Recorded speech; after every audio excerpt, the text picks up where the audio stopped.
আজকে আমরা যে বিষয় নিয়ে আলোচনা করব তার নাম হলো এইচআইভি বা এডস।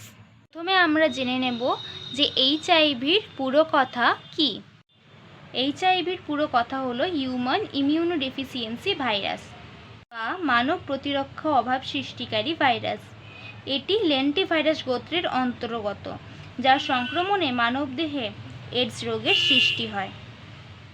এডস কোনো রোগ নয়, এটি রোগ প্রতিরোধ ক্ষমতার অভাবজনিত ক্যান্সার সহ নানা সুযোগ সন্ধানী রোগের সমাহার।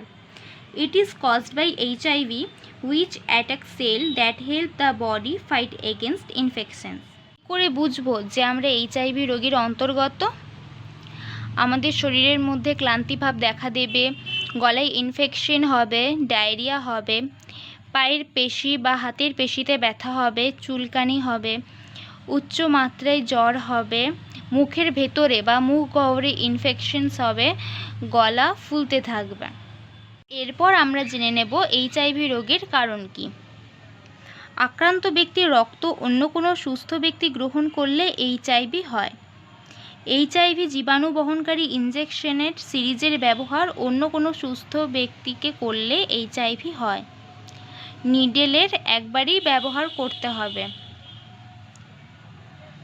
অসতর্ক বা অরক্ষিত অবস্থায় যৌন মিলন করলে এইচআইভি হয়। এইচআইভি যুক্ত রক্তের সংস্পর্শে এলে এইচআইভি হয়। মায়ের যদি এইচআইভি থেকে থাকে তাহলে গর্ভাবস্থায় মায়ের থেকে শিশুতে এইচআইভি ছড়াতে পারে। এইচআইভি নিয়ন্ত্রণে আনার জন্য আমাদের কি কি করতে হবে? ব্যবহৃত ইনজেকশন এড়িয়ে চলতে হবে, যৌন সম্পর্ক নিয়ন্ত্রণে রাখতে হবে, সঠিক সময় ধরে ঘুমোতে হবে, ধূমপান বন্ধ করতে হবে, ধূমপান করা যাবে না, পুষ্টি নিয়ন্ত্রিত খাদ্য গ্রহণ করতে হবে, প্রতিদিন এক্সারসাইজ বা যোগব্যায়াম করতে হবে।